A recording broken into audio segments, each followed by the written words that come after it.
the van, the Toyota. She's an off-roading machine, as you can see from all this filth.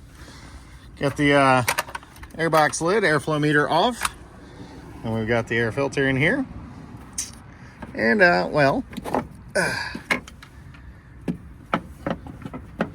leaves. Our airbox down there, it's cracked wide open. I mean, wide open.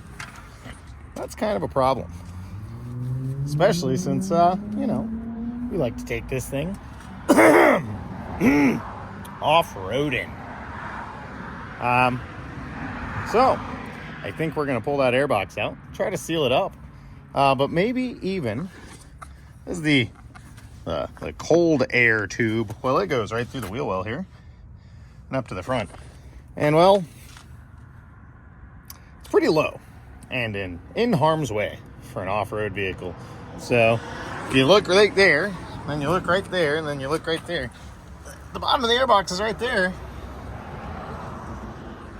So mud and water, dirt, dust, it's all really, really close to those holes.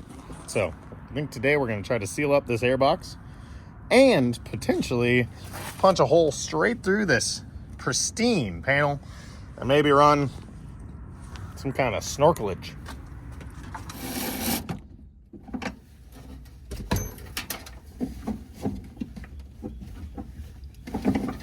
They really cramped this stuff in here on these old vans.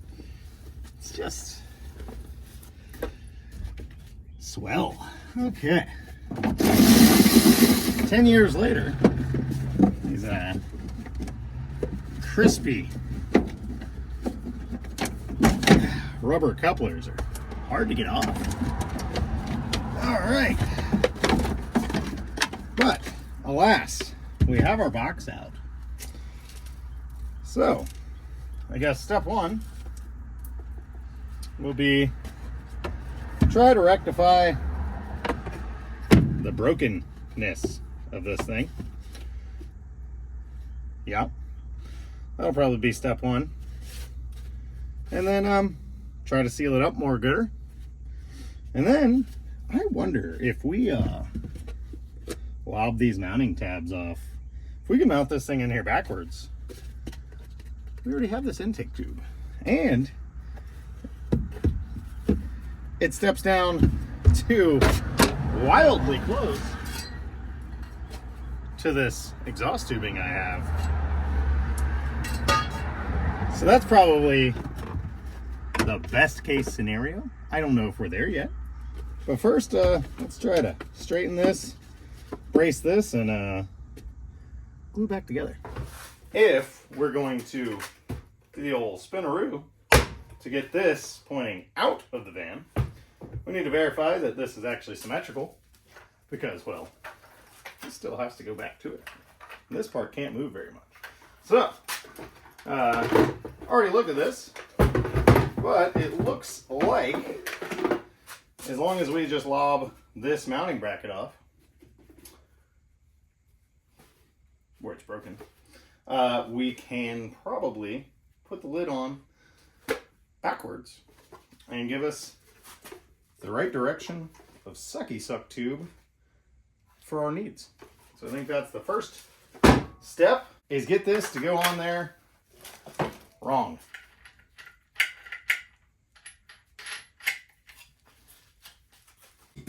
Where's my eye protection?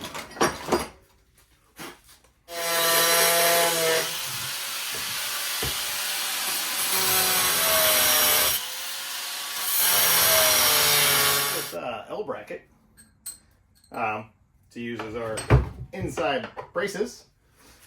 Why this L bracket, you might ask? Well, because it was right here, already on my workbench. It's got these fancy countersunk holes in it already, so that's why. So not only was I able to, after trimming that little bub nub off of the box, was I able to just drop the lid back on, but they also, all of the little spring clamps line up exactly where they're supposed to, just in the opposite orientation, like it was meant to be. So, here's our little bracket, double-sided. Put the bolts on the inside going out to the nuts. With the air filter, it shouldn't matter. But, you know, the nut is much easier to suck into your motor than a bolt. It's my thought process anyway.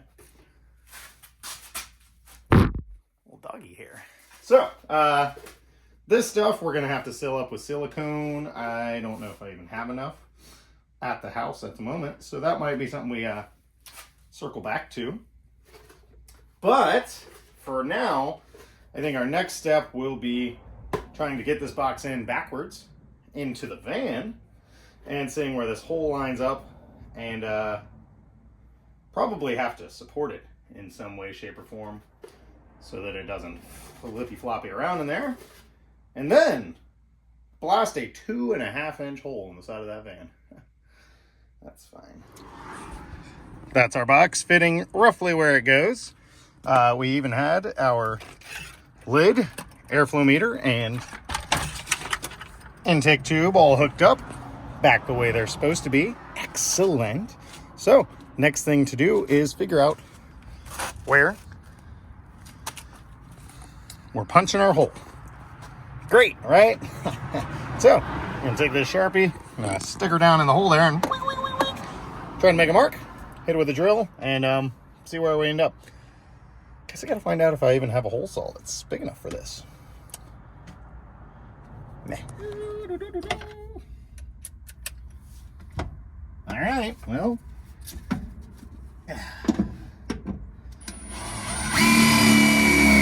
Go all the way through? No. You're gonna need a really long drill bit for this.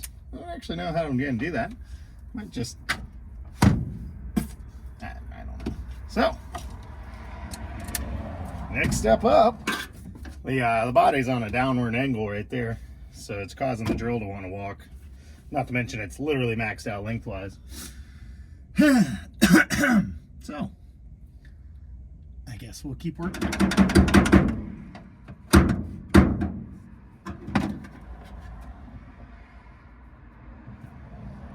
I think I found it.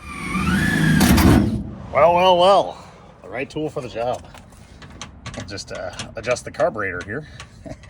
Just kidding. So, we maybe missed once. That's fine. But, we're through. Hole sawing that out to a 2.5-inch hole is going to be quite an ordeal. So, let's even find out if we have 2.5-inch hole saw. So, turns out we do not have a 2.5-inch hole saw, as well as I was already in the car, you know, leaving. And I was like, you know, I really don't know where the driver for my hole saws is. And so we'll have to go ahead and grab one of those too. But I think we'll go ahead and go up to a 3-inch, give us some wiggle room, you know. Took apart my van, so I had to take the beater, you know. But run to Harbor Freight real quick, grab us a 3-inch hole saw, maybe some other cool stuff. Come home, blast a big freaking hole in the side of the van, and see if we can't come up with a snorkel. Got what we need. Except, yeah, specifically got one that's a bit driver, so I could use my bit driver. And on the one case, it's too big for a bit driver. I don't even know. And on the other, it's too small for that. What kind of idiot? So there's a 3/8 shank here, and I need a 1/2 inch for my new hole saw. So now I gotta go back out, get the right thing. Problem with that is I don't think my regular drill, A, has the gusto for this hole, or B, it's gonna fit in that airbox box region of the van. But alas, we gotta go get the stuff again. Road trip.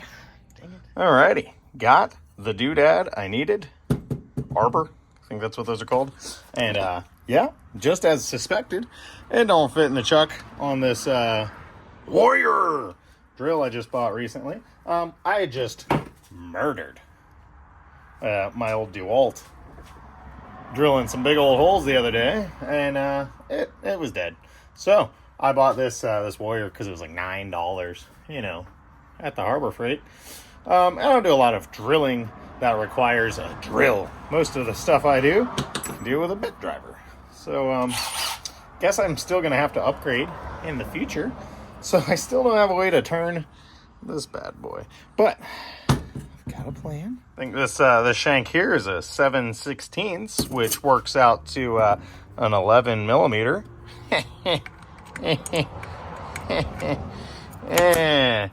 Yeah, baby. So that should barely work, but that's what we're gonna try to do, huh? Yeah. What could go wrong?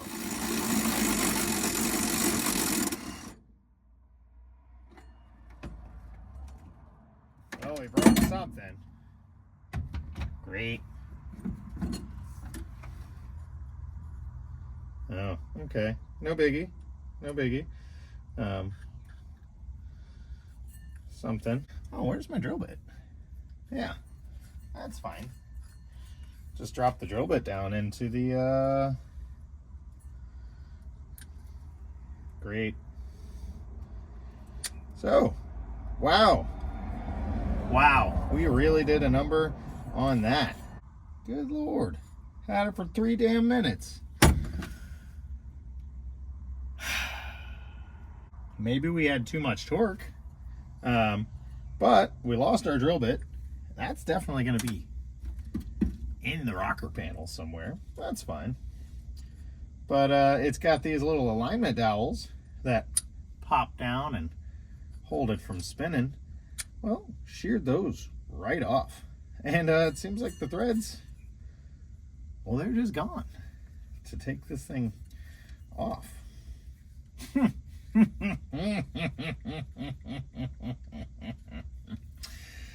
Woo! Like 40 minutes of driving around and buying stuff.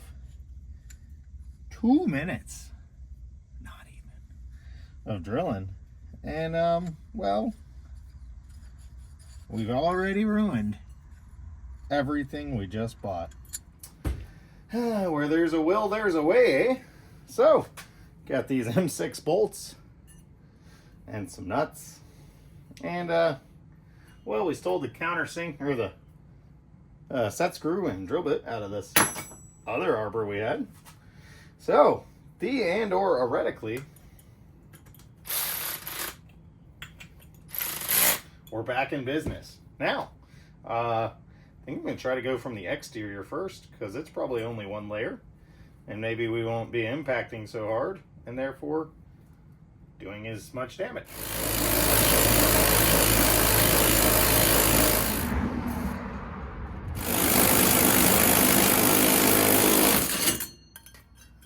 Hole on the inner panel. It's not dancing. I don't know how to explain it. Yeah, there's just not, it hits in several different places at a time, which makes it a little more uneasy. We made it. 2 roundish holes. Go ahead and hit both of these with the file. Make them less jagged. And then move on to, I don't know, whatever's next. Well, since I am both a ricer and a hoarder, in my collection, I already had this, I don't know, 3" to 2.5, 2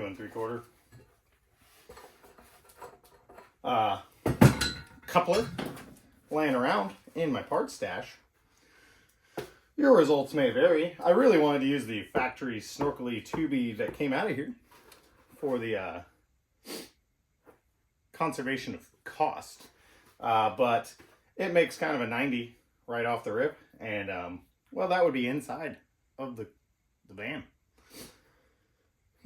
Which, if we had anticipated, we probably could have done something with, had it go straight up and then done our exterior hole up higher, but we didn't do that. So, on the other side of things, I think aesthetically, because it's a toaster and we're worried about that, but I think aesthetically, on the outside of the van, a 3" piece of pipe would actually look better. But realistically, the intake pipe and tubing for this van is dinky. And this is ample. And I have it laying around. So this is the tubing we'll be using for our snorkel. So, believe it or not, this points directly through that hole and through our exterior hole. It's like we definitely did not know what we were doing, but we accidentally got it right. So, next step will be to get this in the van and start working on our plumage to get it up and out. So in here, we've got our coupler through the building and got our airbox lightly assembled. And out here now, we're coming up. Got this very permanent support on the vehicle. And now we're just kind of trying to come up with some bends to keep it up nice and tight next to the van. Get it up to the drip rail and probably try to do at least a 90 flipperoonie towards the back. Maybe for, who knows?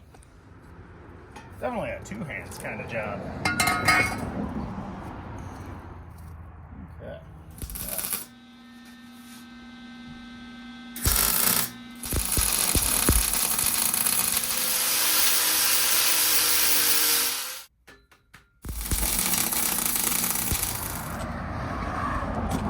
So we're roundabouts where we want to be. Now we've got to secure this thing, right? So clearly we just weld it to the van there and just, I don't know, some baling wire. No. So my plan here is we got these little, that's fine.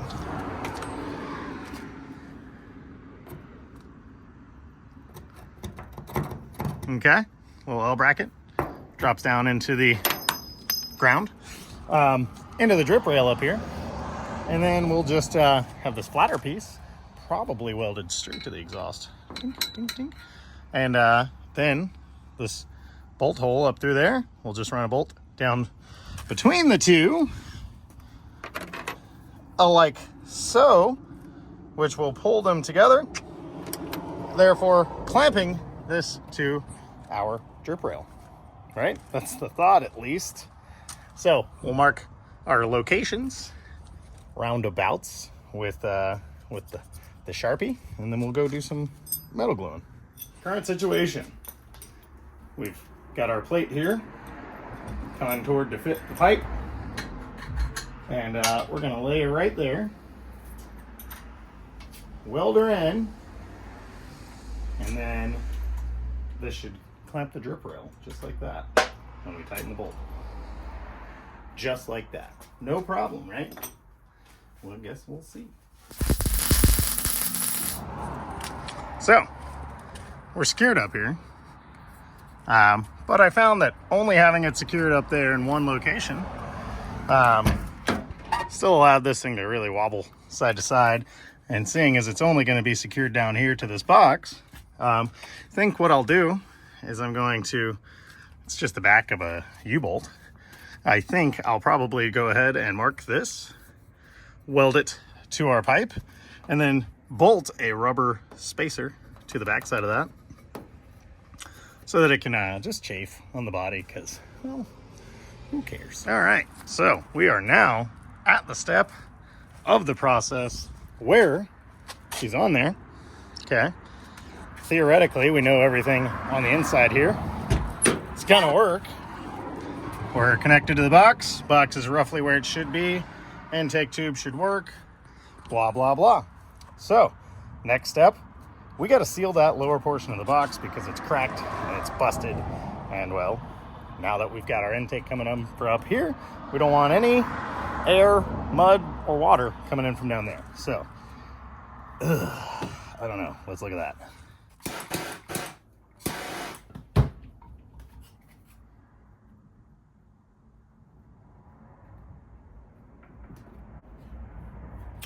So, should probably just use Flex Seal. You know, then I could ride in it like a little boat. Plan here at the moment is kind of just fuse everything back together. I'm using this piece of plastic because I figured like material, if it melts to it, it won't hurt. Over here, there's quite a big hole, so I'll probably have to add some material. Initially, this kind of actually looks like it's working pretty good. So, probably shouldn't be breathing this stuff in. You know. But, so, we'll try this. May still do, like, RTV on the insides of the cracks. But overall, if we can get it even as good as we're getting it right now, the whole way around, I think it'll be watertight enough. Honestly, on these areas that are just cracked, it seems like just the heat kind of makes it naturally want to bond back together.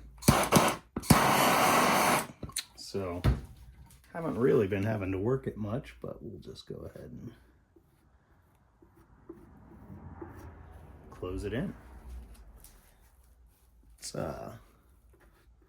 working surprisingly well so far. We'll see. Once we're all done, we'll see if it holds water, I think. But there is a little plug in here for letting water drain out. Probably a good thing.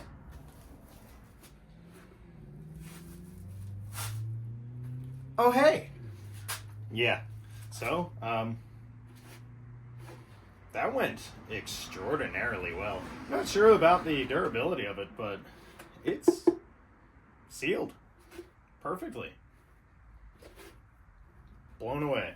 Thought to myself when I was patching some of the bigger spots, I had said, I got this piece of plastic, like material. This is actually a great spatula because it's extremely unlike material. I was able to use this to spread and it just didn't really stick to that. However, all these little sacrificial pieces that I had cut off the box earlier can't get much more like material than the actual material. So I was able to use that as like Bondo in a few areas, and I'll probably add some more up here on the bottom just for overall strength. But heat, just heat. I'm sure if I had a soldering iron or a wood burner, I probably could have made even quicker work with that, but the torch seemed to work pretty good. You could just get it hot and it would kind of try to fill itself in, and then just drag up the seam, and it seemed to just pull everything tight and clean. Not bad. Factory tube back in place, MAF where it was supposed to be initially, and we're hooked up there. Gotta put this little fella back on one of the little brackets it goes to, wherever that is. You know, maybe it's over there now. I don't know. But, you know, igniter back in. And, yeah. Plug the little airflow meter back in. Let's not forget that one. But, all in all, we're hooked up. Definitely need to come up with a way to make this outer clamp tighter on the roof. That shouldn't be too hard. But yeah, we're in there. Snorked. The box should be sealed pretty much back up. I do kind of want to clog this hole where the original tube came through. It's directly behind the wheel. Realistically, if I just left that all attached, probably be better off. Because, you know, it would clog the hole then. But, done, right? Tube, airflow meter, igniter, close the seat, tighten the upper clamp, and we are snorkeled up. Sweet. Didn't think I was going to finish this all today.